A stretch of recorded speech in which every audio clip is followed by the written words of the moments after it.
Hey everyone, in this podcast, we are talking AI and testing with Adam Leon Smith. Let's go.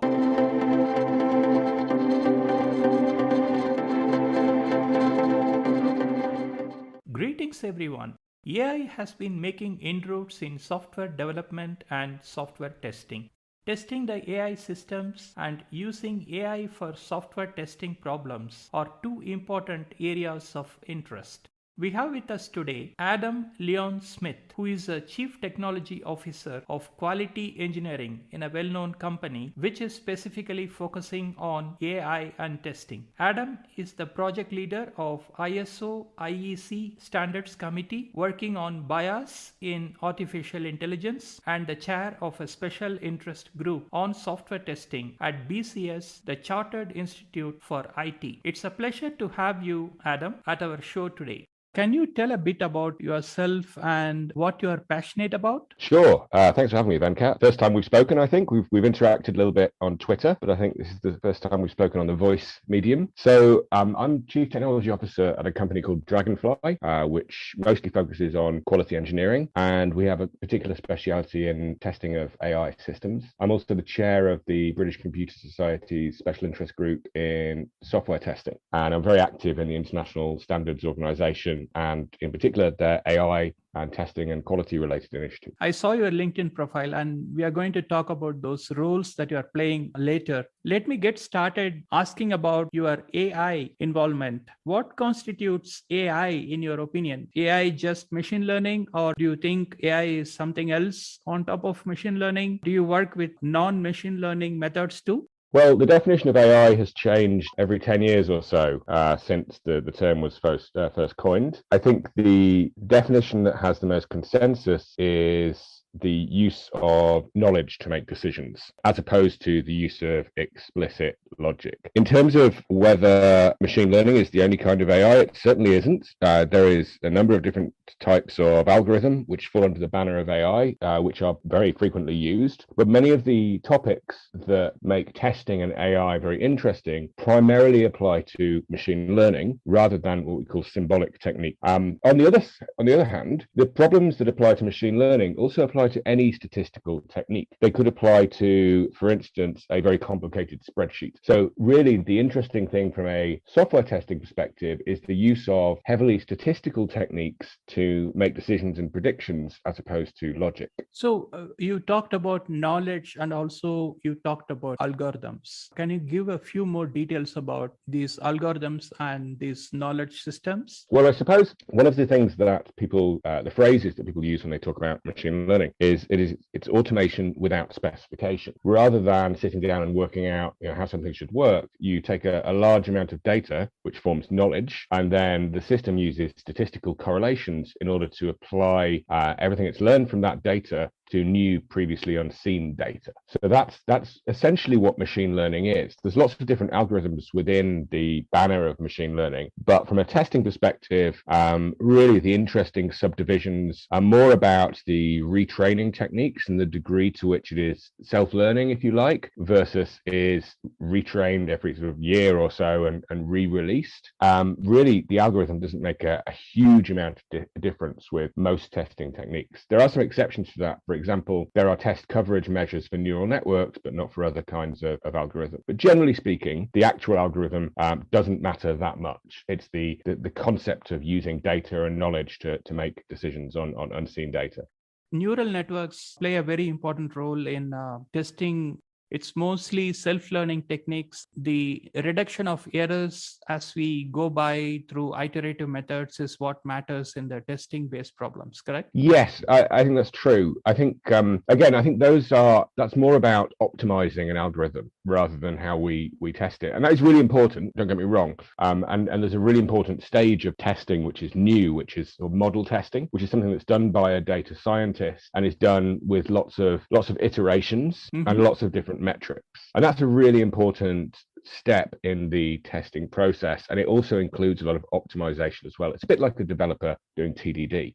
But what's also really important for testers to recognize is the limitations of that kind of testing. You can run millions and millions of tests on a model in a Jupyter notebook, for example, which is a tool that many data scientists use. But in reality, lots and lots of accuracy problems can stem from the pre-processing steps, the data pipeline that prepares the data and feeds it to the model, and then the steps that extract that data and actuate the results. And those issues can even be things like bias. If you have an old-fashioned software bug that drops certain fields or drops certain records incorrectly when feeding things into the model, that will then skew the results of the model in a way that data scientists may not have seen during their model testing. So a really important message I try to give to testers is don't rely on solely the model testing done by the data scientist for the statistical testing. Absolutely, that makes sense. So there are two areas. One is AI testing as such, and then how AI can be applied in testing. So those are two different areas. Moving on, AI in testing. How do you see AI in testing? What role can AI play in testing software? I think there's a number of different use cases. I don't think there's a risk that AI is going to be replacing software testers, because at the end of the day, figuring out the expected result of a piece of software often involves conversations and communication and collaboration, and that's not going away. What we can do is we can apply AI to either our test results or to things like metrics about testing. So one example of this is using computer vision. So I've got a POC where I use, I don't know, there are commercial tools out there that do this, where I use Selenium with a machine learning model in order to visually recognize elements on a page like a shopping cart or a particular button, rather than use XPaths or other types of locators to find the button. And it's quite slow, actually, but I'm sure that there are certain commercial tools out there that probably do it better, and it relies on being trained for each individual type of button. So that's one area that I think will develop, using ML to recognize particular objects rather than use locators in automation. Another area that's interesting is similarly using computer vision and anomaly detection to compare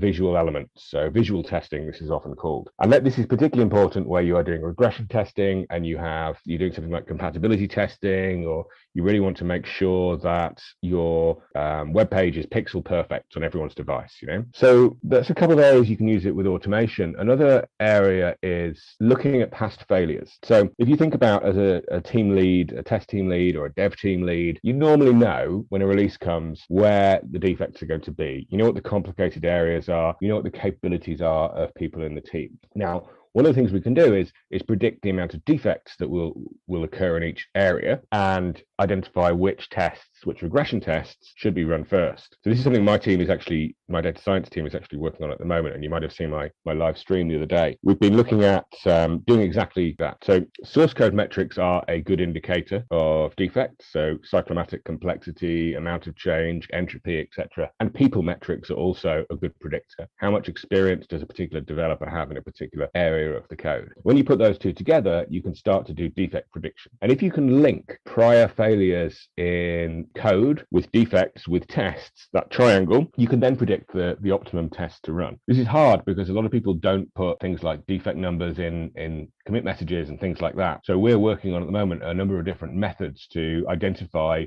regression failures in historic data so we can predict the right test to run, and even maybe run those tests automatically as soon as we see high risk areas of code. Pretty interesting. So I have discussed about regression testing and the test cases to select before with somebody else also. It's great to know that you are considering those things in your company. There is another thing that I have discussed with people here, which is in the model-based testing area, where you have a flow from, say, a person ordering something in an online portal and then adding that to the cart and then eventually making the purchase. In this case, there is a flow. In this context, AI can really play a role in terms of automating the flow process, testing the flow process rather than being done in a typical automated test. It can do some predictions as to what kind of test cases needs to be executed further, what are the failures that it encounters, and what kinds of test cases needs to be executed from a specific context onwards. Heard that some companies have been successful in doing this kind of things. Have you heard about them? I have thought about it a lot. So I think if you go back to what I said before, in that a lot of testing is about figuring out what the software is supposed to do and what the expected results should be. As soon as you put that into a machine readable form, like a model, then that becomes much easier. But what I don't know is how much you actually need AI to do that versus old-fashioned algorithms. I think if you have a model and you're able to run that through an algorithm, you could probably quite easily generate all of the required tests. In fact, I believe you can do that now with some model-based testing tools using combinatorial techniques. But then if you, let's say that's a web app, right? And it's a consumer purchasing application of some kind, say it's like eBay. So you've got your flow defined, you can use your algorithms to define your test. But then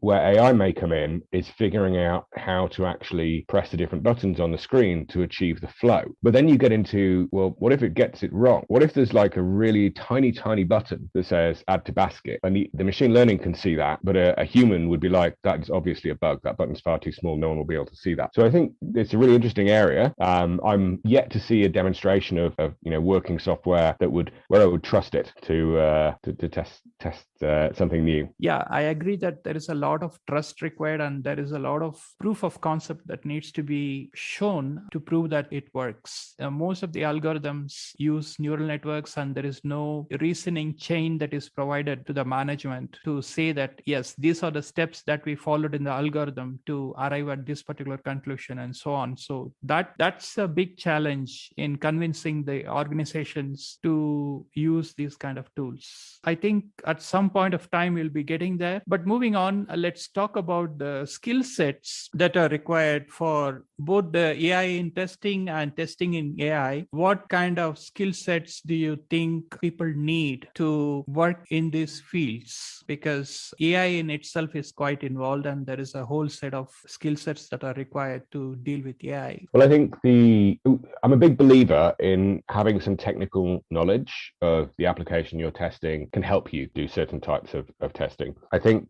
understanding how machine learning in particular works is really, really useful when you're testing such systems. I don't think it is that hard to learn. ISTQB now has a 3-day course where you learn some data science, machine learning, and how to test those systems. And I think it's important that you go through the process of learning a bit about machine learning, because the vulnerabilities that it has are quite unique, and you might find it difficult to assess all the quality risks without having a good understanding of it. There's another aspect, which is having ethical and legal knowledge. So there's ethical implications for using AI in some situations, and increasingly there are legal implications using AI in some situations. And both the ethical and legal requirements of these systems require technical quality management to mitigate risks. So increasingly, I see testing as being a very important part of delivering any AI system. And I think that's true now, but I think it's going to become a lot more true over the next couple of years. So what kind of ethical challenges that you are seeing in the field? So it's when AI is used to make decisions about people,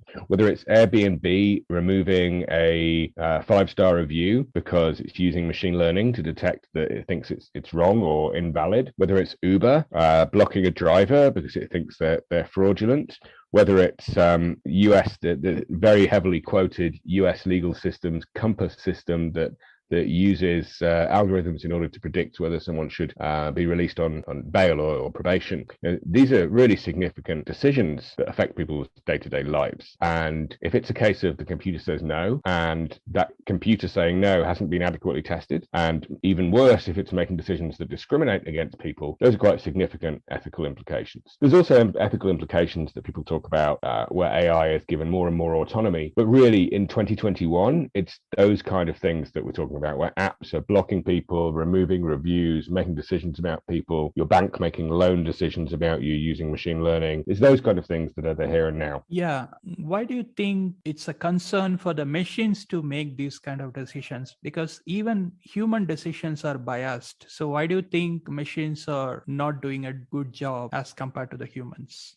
Because, the machines are known to be inaccurate. Machine learning is based on probability, not certainty. Now, yes, humans have bias, but if a human's making a decision, there's more easily it's more easy to appeal against that decision. So that is one of, in Europe, certainly you have a right to appeal against a machine decision. Unfortunately, it's not very well enforced, but there we are. So I think there is a valid concern that humans are inaccurate as well. But we know the machines are inaccurate, so why shouldn't we do something about it? Yeah, and the other stuff is that humans can take the context into consideration. There's something called free will, if you may call that with that word, based on which they can make spot decisions which are not already as part of the algorithm. And that's something that's, you can call it as a bias factor, if you will, but something that's available for the humans to make a decision which the machines don't. That also, I think, is pretty important in these considerations. Yeah, definitely. That context is missing.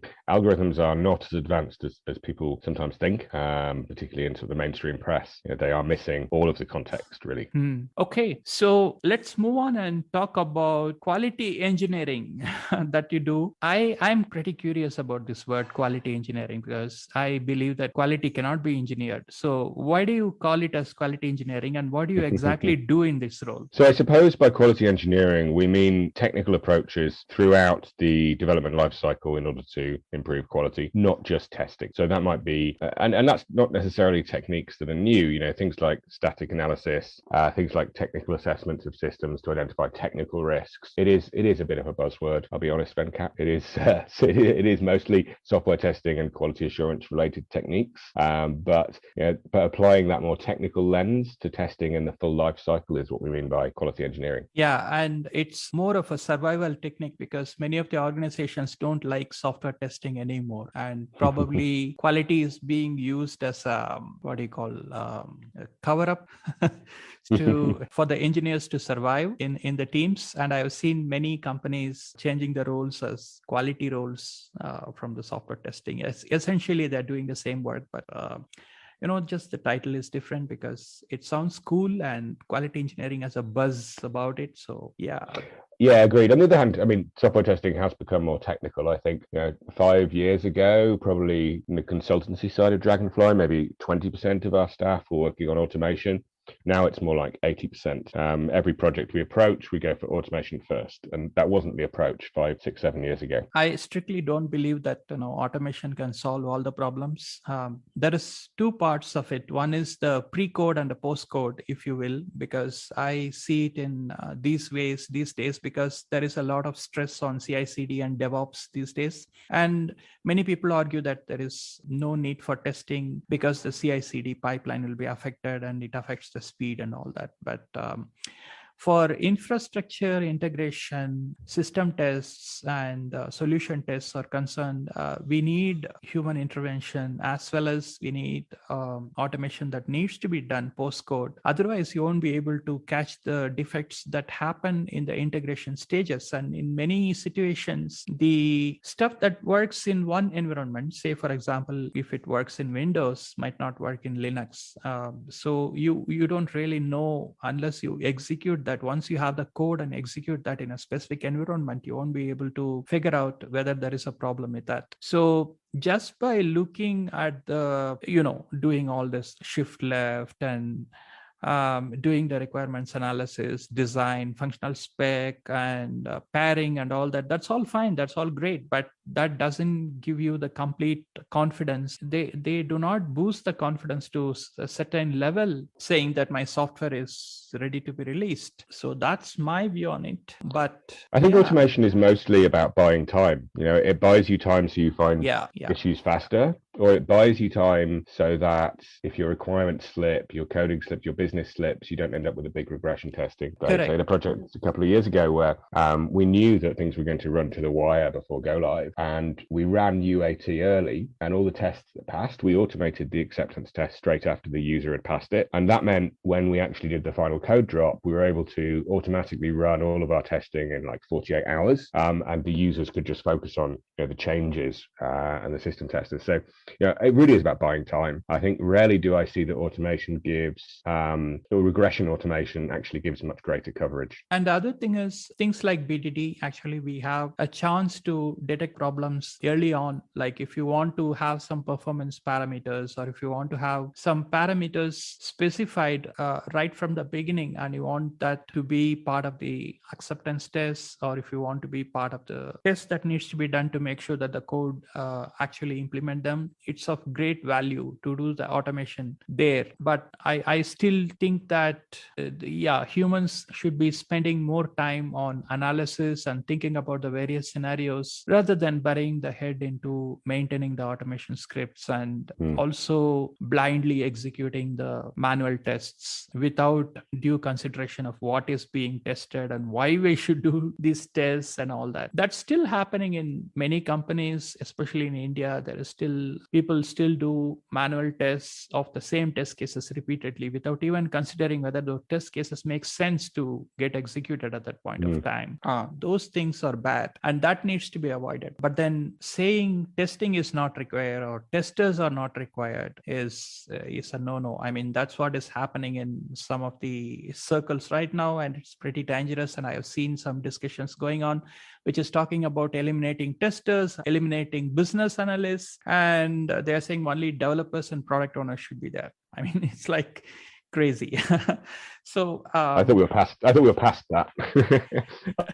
We got over previously. That's maybe I'm lucky working mostly at a consultancy. We get called in when they know they need testers, but we don't see that so much. And just going back to what you said about BDD, I think there's two major benefits of BDD. One is test automation. It works really well with test automation. It's great. But the other one is actually it forces you to think in examples. When you think of examples, you then think of the edge cases, especially when you're working as a group rather than a sole tester. If a tester is just trying to turn business requirements into gherkin, that doesn't add anywhere near as much value as a business analyst or business user, a developer, and a tester, the three amigos sitting around and coming up with the different scenarios. Exactly. So I think BDD is really about people as much as it is about automation and technology. Yes. And I had a discussion with Gaspar Nagy also on this, and then we had a pretty good discussion about the examples. So we had a podcast on this, and we are going to talk about formulation also sometime soon. Great. So I see that you are a contributor to a couple of standards